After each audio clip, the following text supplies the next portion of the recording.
창세기 25장 7절에서 11절까지의 말씀입니다.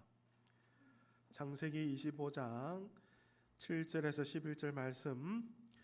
아브라함의 향년이 175세라.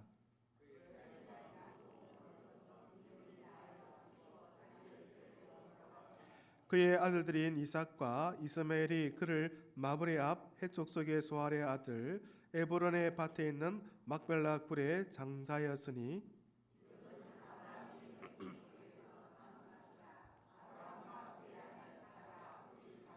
함께합니다. 아브라함이 죽은 후에 하나님이 그의 아들 이삭에게 복을 주셨고 이삭은 부엘라 헤로이 근처에 거주하였더라.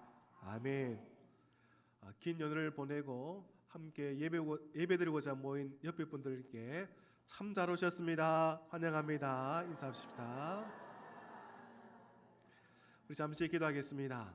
하나님, 말씀을 듣고자 합니다. 성령님 우리 안에 충만하게 임하여 주셔서 믿음의 문이 활짝 열리게 해주시고 영안이 열려 하나님을 바라보게 하여 주시며 깨닫게 하시고 충성케 할 수 있도록 능력 가운데 이끌어 주옵소서. 악한 마귀 틈타지 아니하도록 지켜 주시옵소서. 예수님의 이름으로 기도드리옵나이다. 아멘. 오늘 우리가 함께 깊이 들어야 할 본문의 말씀은 25장 11절입니다. 함께 읽어볼까요? 11절 말씀. 아브라함이 죽은 후에 하나님이 그의 아들 이삭에게 복을 주셨고 이삭은 부엘라 헤로이 근처에 거주하였더라. 아멘. 오늘 말씀의 제목이 무엇입니까? 부엘라 헤로이 근처에 거주하였더라. 보통 한 시대 영웅이 사라지면 그 이야기도 마칠 때가 종종 있습니다. 아브라함 같은 위대한 믿음의 조상이라면 더욱더 그럴할 겁니다.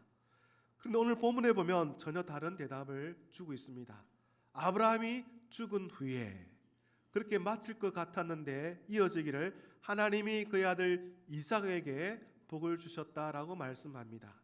이 말씀은 어쩌면 우리에게 이런 질문을 던진 것 같습니다. 성경 속의 위대한 인물 아브라함, 그가 세상을 떠난 이후에 과연 하나님의 구원 역사는 끝났는가 확인해 보라는 겁니다. 이 질문에 성경 우리로 하여금 한 인간의 죽음이란 이 한계를 넘어서 하나님의 신실하심, 또 하나님의 구원 역사가 어떻게 다음 세대로 이어지고 그리고 오늘 우리에게 이어졌는가를 한번 살펴보라고 말씀한다는 겁니다. 여러분 참 흥미롭지 않습니까? 다시 한번 11절 말씀 한번 읽어볼까요? 함께합니다. 아브라함이 죽은 후에 하나님의 그의 아들 이삭에게 복을 주셨고 이삭은 부엘라 헤로이 근처에 거주하였더라. 우선 아브라함이 죽은 후에 하나님이 이삭에게 뭘 주셨다고요? 복을 주셨다. 이 말씀의 의미가 뭘까요? 이 아브라함의 죽음이 아주 중요한 터닝 포인트가 되었다는 겁니다. 아브라함의 죽음이 하나님의 약속의 끝이 아니라 그 약속이 하나님의 더 큰 계획 속에서 계속 이어진다는 것을 말씀합니다. 쉽게 말해서 아브라함이란 위대한 믿음의 조상은 이제 죽었지만 진짜 이 이야기의 주인공은 아브라함이 아니고 하나님이시고 그 하나님의 약속이 여전히 신실하게 이어지고 있다는 것을 계속 강조하고 있다 이 말입니다. 여러분, 우리를 구원해 주시는 이 하나님의 약속은요, 아브라함이라는 특정 인물이나 특정 상황에 얽매지 않고요, 오히려 그걸 뛰어넘는 위대한 능력인 줄 믿습니다. 바로 이게 복음 아닙니까? 하나님 언약은 이삭에게 그리고 야곱에게 그리고 여러 세대를 거쳐서 마침내 예수 그리스도에게 임하게 되었고요. 더 나아가 지금 우리에게도 그 하나님의 언약의 약속이 흘러가고 있습니다. 마치 큰 강물이 흐르듯 말입니다. 이처럼 하나님의 구원 역사는 결코 멈추지 않습니다. 한번 따라해 볼까요? 하나님의 구원 역사는 결코 멈추지 않습니다. 지금도 중단 없이 우리 삶 속에 계속 이어지고 있음을 여러분 모두가 확신하고 믿기를 바랍니다. 하나님의 약속의 영속성, 이게 정말 중요한 핵심입니다. 그는 우리가 창세기 아브라함 얘기를 잘 살펴보았지 않습니까? 성경을 꼭 보실 때 꼭 기억할 것은요, 바로 이겁니다. 하나님의 마음이 어떤 인간 영웅에게 치우친 것이 아니라는 겁니다. 달리 말하면 이 아브라함의 이야기는 이 아브라함이 영웅이다, 그런 영웅의 이야기를 들려주는 것이 아니라 하나님의 약속을 어떻게 하나님이 신실하게 지켜가시는가, 하나님에게 초점이 맞춰졌다는 겁니다. 그러니까 이 아브라함의 얘기 속에서 우리는 아브라함에게 푹 빠질 것이 아니라 이 아브라함을 통해서 하나님의 약속을 하나님께서 어떻게 이루어 가시는가, 그 하나님께 마음을 두어야 한다는 거죠. 물론 아브라함처럼 믿음의 사람의 역할이 참 중요합니다. 하지만 그 역할이 성공하든 실패하든 또 혹시 계속되든 멈추든 그게 하나님의 계획 자체를 흔들지 못한다는 겁니다. 이 관점을 꽉 붙들고 있어야 성경이 열립니다. 하나님 말씀이 딱 보이는 거예요. 자, 근데 여러분 오늘 말씀에 보면 한 걸음 더 나아가 아주 중요한 한 말씀을 덧붙이는데요, 바로 이 말씀입니다. 이삭은 브엘라헬로이 근처에 거주하였더라. 11절 말씀 한번 같이 읽어볼까요?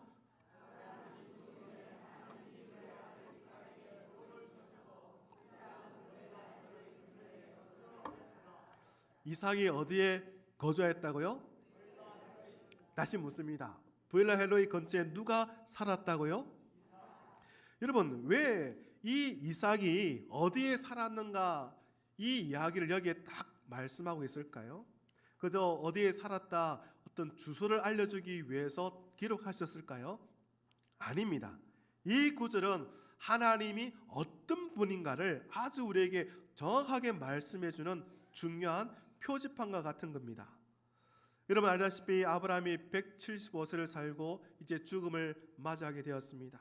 아브라함의 죽은 이유는 모든 게 다 끝난 것 같았지만 하나님이 그의 아들 이삭에게 뭘 주셨다고요? 복을 주셨다 말씀합니다. 성경은 그렇게 하나님으로부터 복받은 이 이삭이 어디에 거주했다고 기록하고 있습니까? 브엘라헬로이 근처에 거주했다고 말합니다. 여러분, 아니 왜 갑자기 왜 이삭이 어디에 살았는지를 강조하고 있을까요? 게다가 여러분, 아브라함이 죽었다는 그 큰 사건 이후에 곧장 이 이삭이 바로 이 브엘라헬로이 근처에 살았다는 이 말씀을 덧붙이고 있을까요? 분명 의도가 있을 겁니다. 우리는 그 의도를 발견해야만 합니다. 이 브엘라헬로이 그 이름의 뜻에서 우리는 실마리를 찾을 수가 있는데요, 그 뜻은 바로 이와 같습니다. 브엘라헬로이, 히브리어 말하면 살아 계셔서 나를 살피시는 하나님, 운물이라는 뜻을 갖고 있습니다. 살아 계셔서 나를 살피시는 하나님, 살아 계셔서 나를 주목하시는 하나님, 살아 계셔서 나를 돌보시는 하나님, 살아 계셔서 나를 인도하시는 하나님, 바로 그 이름의 뜻이 브엘라헬로이입니다. 이 이삭이 왜 여기 살았는지, 이 기록이 왜 중요한지 알기 위해서는요, 왜 이름이 붙여졌는지 그 이유를 알아야 합니다. 먼저 이름이 얽힌 절박한 사연이 있어요. 그 사연은 창세기 16장에 딱 기록되어 있는데요, 한번 창세기 16장을 함께 펼쳐보겠습니다. 한번 성경을 먼저 창세기 16장 1절 말씀, 어떤 말씀으로 시작되는지 한번 1절 말씀 읽어볼까요? 함께 합니다. 아브라함 아내 사라는 출산하지 못하였고 그 여인에게 한 여종이 있으니 애굽 사람이 이름은 하갈이라. 아브라함의 아내 누구요? 사레가 뭐하지 못했다고요? 출산하지 못했다. 여기만 딱 끝나면 참 좋을 텐데 이어지는 말씀이 딱 있죠. 그에게 한 여종이 있으니 기록되어 있습니다. 여러분 좀 분위기가 싸하지 않습니까? 뭔가 조금 일어날 것 같지 않습니까? 아브라함의 가정에 큰 문제가 생겼습니다. 분명 하나님이 아브라함에게 말씀하셨죠. 내 몸에서 난 자가 상속자가 될 것이다. 많은 후손을 너에게 주리라 약속하셨습니다. 그런데 아무리 기다려도 이 아브라함의 아내 사라에게 이 잉태 소식이 없는 겁니다. 세월이 지나가도 기다려도 응답이 없는 겁니다. 그 약속이 너무 늦어지다 보니까 어떤 마음이 드느냐, 이 사라가 그만 지쳐버립니다. 그 지침이 결국 조급함이 바뀌어서 불신이 되고 맙니다. 조급함이 바뀌어서 뭐가 됐다고요? 불신. 그 불신이 어떻게 행동화되는가? 다름 아니 이 사라 자신이 아이를 낳지 못하니까 그 당시 간섭대로 자기 여종 하갈을 이 아브라함에게 딱 주는 겁니다. 그리고 남편에게 주어서 대를 잇게 만든 겁니다. 문제는 이 하갈이 임신을 하게 딱 되니까 상황이 좀 꼬이기 시작합니다.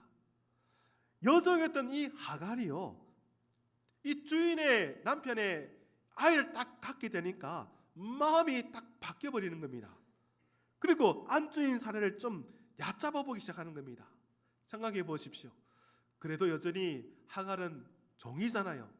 그런데 임신했다고 안주인 사라를 자꾸 업신여기니까 사라의 마음이 얼마나 불편했겠습니까? 그걸 못 참고 오히려 이 하갈을 괴롭혔던 겁니다. 그러니까 이 두 여인 사이에 얼마나 많은 다툼들이 있었겠습니까? 결국 이 하갈이 학대를 찾지 못하고요, 광야 사막의 그 길로 도망쳐 버립니다. 임신한 몸 말입니다. 그 몸을 가지고 말입니다. 사막이 어떤 곳입니까? 광야 어떤 곳입니까? 물도 없고요, 길도 없고요, 도와줄 사람이 없는 그런 정말 절망의 자리 아닙니까? 그런 막막한 광야에 이 하갈이 임신한 채 내던져지게 된 겁니다. 바로 그 절망의 그 밑바닥에서 인간적으로 도저히 아무도 도와줄 사람이 없는 그 순간에 하나님이 직접 이 하갈을 찾아오신 거예요. 누가 찾아오셨다고요? 하갈이요. 하나님이 이 하갈을 찾을 때 언제라고 했습니까? 아무도 도와줄 사람 없을 때에, 가장 인생의 그 밑바닥에 던져졌을 때에, 절망의 그 순간에 하나님이 먼저 하갈을 딱 찾아왔다고요. 하갈이 먼저 하나님을 찾은 게 아닙니다. 하나님이 먼저 하갈을 찾아오십니다. 이 부분을 성경이 이렇게 기록하는데요, 창세기 16장 7절입니다. 같이 한번 보겠습니다.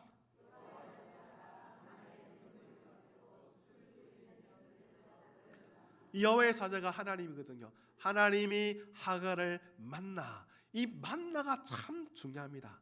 여러분 성경을 일단 펼쳐 쓰시니까 17절에 만나의 동그라미를 딱 펼쳐 놔 주십시오. 버림받고 쫓겨난 그 자리에 하나님이 만나 주신 거예요. 절망의 그 자리에 하나님이 딱 오신 거예요. 어느 누구도 나를 도와줄 수 없는 그 상황 속에 하나님이 딱 등장하셔서 만나 주신 거예요. 이 만남이 얼마나 중요합니까? 이 만남, 버림받고 쫓겨난 그 여종의 신음소리를 하나님이 딱 보고 듣고 계셨다는 거예요. 그리고 보고 들으셨던 그 하나님이 모른 척하지 않으시고 직접 그 현장에 딱 나타나셔서 뭐 하셨다고요? 만나 주셨다고요. 하나님이 이 하갈을 딱 만나 주시고요, 그냥 입 다무신 것이 아니고요, 이 상처받은 이 하갈의 마음을 위로해 주십니다. 그리고 이 배불러 있는 이 배 안에 있는 이 아이가 장차 태어나 큰 민족을 이룬다라고 약속까지 해 주십니다. 아무도 자기를 돌보지 않은 그 순간, 이제 인생의 밑바닥 절망의 그 순간의 그 자리에 하갈은 자신을 살피시는 하나님, 자기를 찾아주시는 하나님, 자기를 도와주시는 하나님, 이끌어주시는 하나님, 보호해주시는 하나님, 인도해주시는 그 하나님을 딱 만난 겁니다. 여러분, 여기에 중요한 메시지가 있습니다. 하나님은 지금도 여러분을 만나 주십니다. 여러분의 눈물을 보고 계십니다. 여러분의 신음소리를 들고 계십니다. 그 하나님이요 뭐 하실까요? 바로 이 하갈을 만나 주셨듯이 우리를 만나 주시는 분입니다. 하갈의 눈물을 보셨던 그 하나님이 우리의 눈물을 보시고 우리의 아픔을 들으셔서 지금 이 예배 자리에 딱 오셔서 저와 여러분들 만나 주십니다. 아멘이죠? 그런 감격적인 하나님 만남 끝에 이 하갈이요 놀라운 고백을 하나 합니다. 어떤 고백이냐? 16장 13절 14절에요. 한번 볼까요? 하갈이 자기 이르신 여호와의 이름을 나를 살피시는 하나님이라 하였으니 14절로 이름으로 그 샘을 뭐라 부릅니까? 브엘라헬로이라 불렀으며, 그러니까 이 브엘라헬로이는 인간적으로 완전히 버림받는 그 순간, 어느 누구도 나를 도와주지 않는 그 절망의 그 자리, 외면당하고 괴롭힘당하고 쫓겨난 그 자리, 그 절망의 자리였지만 오히려 역설적으로 살아계셔서 나를 지켜보시고 나를 보호해 주시고 인도해 주시는 그 하나님을 만나는 은혜의 자리요 생명의 자리라는 거예요. 이런 자리가 여러분에게 있기를 바랍니다. 이런 하나님을 만나는 자리가 꼭 있기를 바랍니다. 더 나아가 이 예배의 자리가 이런 브엘라헬로의 자리가 되기를 간절히 소망합니다. 여러분, 그런 의미를 알았으니까 오늘 본문 다시 한번 창세기 25장 11절 말씀을 같이 한번 읽어보도록 하겠습니다. 같이 읽어봅니다. 아브라함이 죽은 후에 하나님이 그 아들 이삭에게 복을 주셨고 이삭은 브에라 근처에 거주하였더라. 그러니까 아브라함이 죽은 후에 모든 것이 다 끝난 것 같지만 하나님이요 뭐라고 하셨어요? 그의 아들 이삭에게 뭘 주셨다고요? 복을 주셨다. 그런데 그런 복을 받은 이 이삭은 어떤 믿음의 반응을 했는가를 오늘 이 본문이 딱 보여주는 거예요. 이삭이요 그런 하나님을 만난 이후에 어떤 믿음의 반응을 보여줍니까? 어디에 거주했다고요? 브엘라헬로의 근처에 거주했다는 겁니다. 이것이 뭘 말하는 겁니까? 그래서 어쩌다가 그곳에 살았던 것이 아니라 이 이삭의 신앙을 딱 보여주는 아주 중요한 표지판이죠. 나는 아브라함의 아버지 하나님을 내가 믿겠습니다. 하나님 나를 살펴주실 줄 믿습니다. 나를 도와주실 줄 믿습니다. 나를 지켜주실 줄 믿습니다. 내가 어쨌든 나의 아버지 아브라함은 이제 죽었으나 그러나 그 아버지를 믿는 것을 아니라 그 아버지의 하나님이신 여호와 하나님을 내가 붙들고 살겠습니다. 지금도 살아계셔서 나와 함께 하시고 이끌어 주실 여호와 하나님을 붙들겠습니다. 그 믿음의 고백이 이 브엘라헬로의 근처에 살았다라고 표현되어 있는 거예요. 할렐루야. 이해되십니까? 아버지 아브라함은 죽었으나 그 아버지 하나님 여호와 하나님은 여전히 살아계셔서 나를 지켜주실 줄 믿습니다.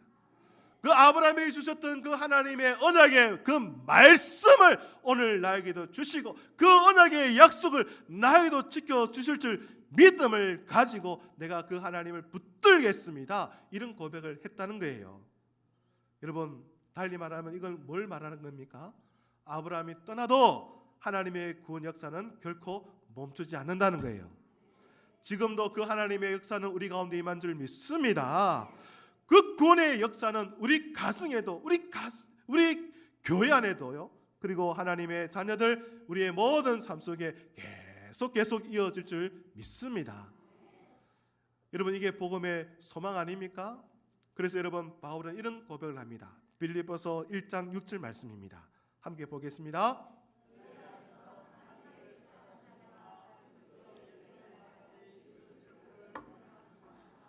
아멘입니까? 여러분 이 말씀이 어떤 의미일까요? 하나님이 시작하셨다면 하나님이 반드시 이루신다는 말씀이죠. 하나님이 시작하셨으니 하나님이 반드시 완성하신다는 말씀인 줄 믿습니다. 우리가 아닙니다. 우리가 이루는 것이 아닙니다. 하나님이 하십니다. 하나님이 이루십니다. 하나님이 완성하십니다. 하나님이 성취하십니다. 시편 145편 13절에 이런 말씀이 있습니다. 같이 봅시다.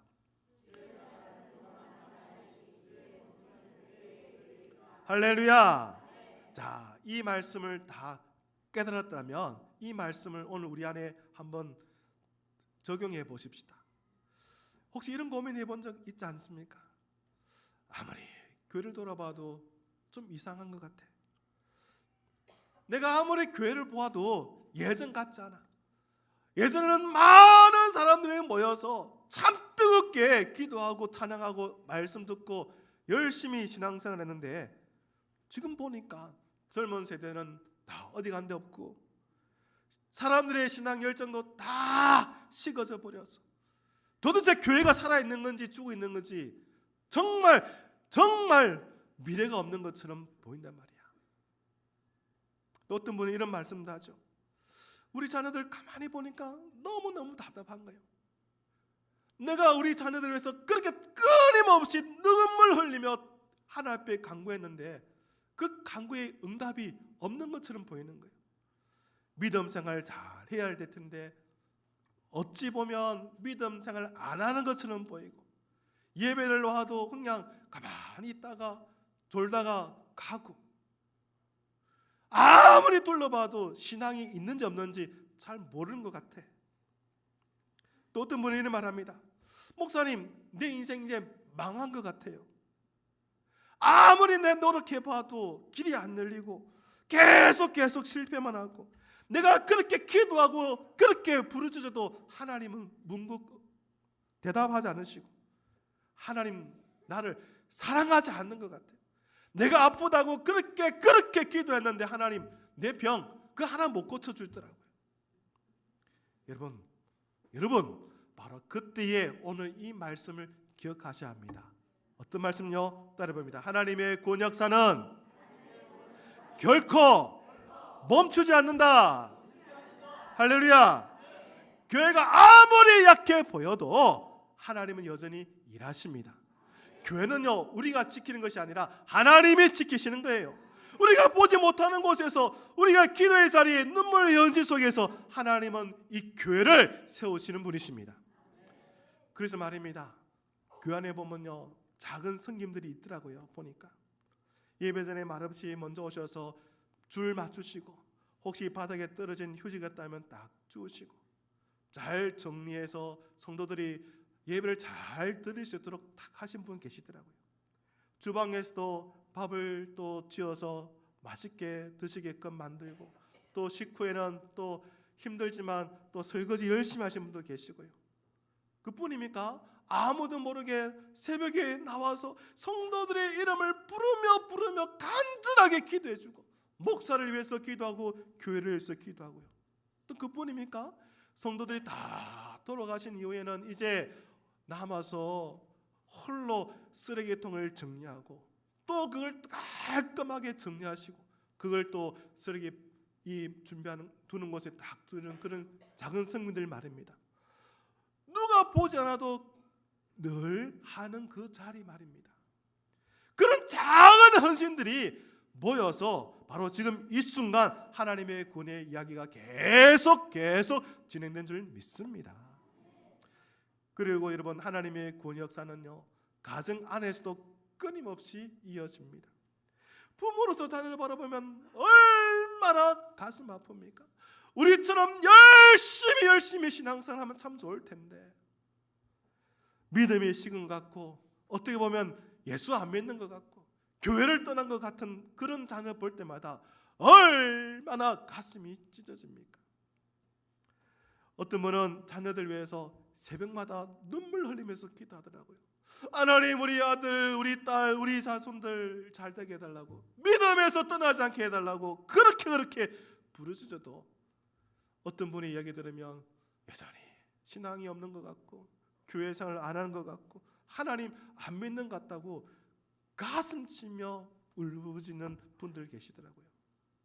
여러분, 그 기도 하나님이 들으십니다. 하갈의 눈물을 보셨던 그 하나님이요, 하갈의 그 부르짖음을 들으시는 그 하나님이요, 여러분의 부르짖는 그 기도, 그 눈물의 기도를 하나님이 보시고 듣고 계십니다. 외면하지 않습니다. 당장은 아무런 변화가 없어 보여도요, 그 기도의 씨앗, 믿음의 씨앗을 심는 그 행위 자체가 하나님의 구원 역사에 내가 참여하는 일이라는 거예요. 우리가 눈물로 심으면 하나님이 때가 되어 반드시 기쁨으로 거두게 해줄 줄 믿습니다.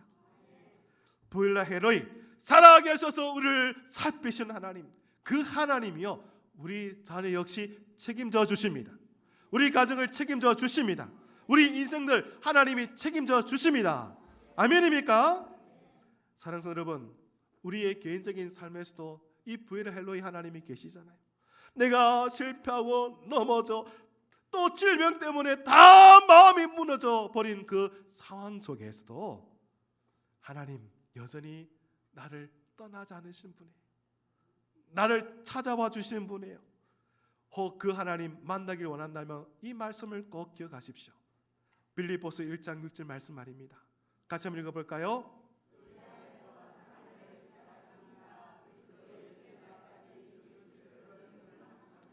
너희 안에 하니까 좀 먼 것 같잖아요.